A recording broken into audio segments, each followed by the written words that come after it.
জাতীয় পার্টি এখন তো ইতিহাসের অংশ হয়ে গেছে না, এখন তো আর গুগলে নাই। কেন নাই?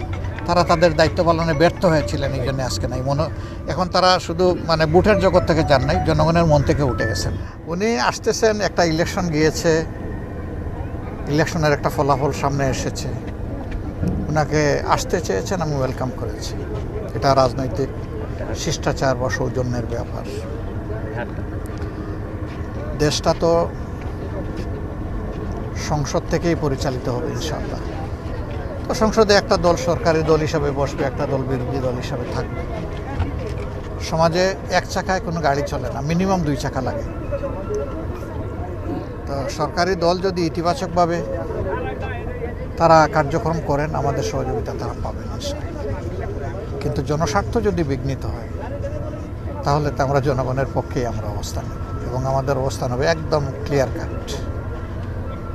আর আপনারা দেখেছেন অলরেডি নির্বাচনের সময় আমরা যে কথাগুলো বলেছি, এগুলো আমাদের মুখের কথা ছিল না, এগুলো আমাদের বুকের কথা ছিল।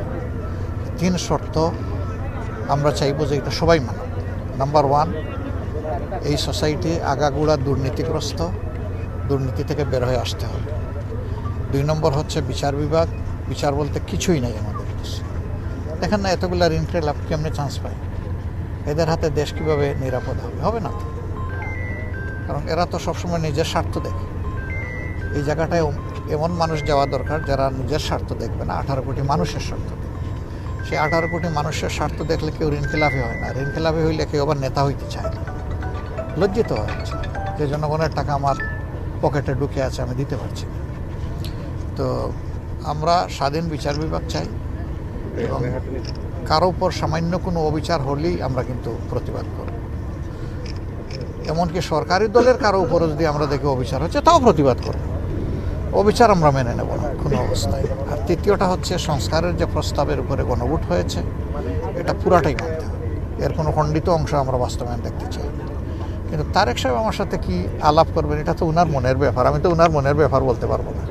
উনি আসলে আলাপ করলে আমরা দেশ এবং জাতির স্বার্থকে সর্বোচ্চ গুরুত্ব দিয়ে ইনশাল্লাহ। সংসদ চলতে হলে তো সরকারি দল বিরোধী দল লাগবেই, অবশ্যই লাগবে। সরকারি দল বিরোধী দল হাতে হাত ধরে চলবে যদি সঠিক পথে দেশ চলে, কিন্তু বেঠিক পথে চললে তো ওই চাকা ওখানে চালাবো না আমরা। আপনারা যদি বিরোধী দলে থাকেন, তাহলে জাতীয় পার্টির মতো আমরা দুর্বল বিরোধী দল দেখবো নাকি? জাতীয় পার্টি এখন তো ইতিহাসের অংশ হয়ে গেছে না, এখন তো আর গুগলে নাই। কেন নাই? তারা তাদের দায়িত্ব পালনে ব্যর্থ হয়েছিলেন, এই জন্য আজকে নাই। এখন তারা শুধু বুথের জগৎ থেকে যান নাই, জনগণের মন থেকে উঠে গেছেন। এটা ওই কারণে যে তারা জনস্বার্থ সংরক্ষণ করেননি। জামাত ইসলামী এই ভুল করবে না।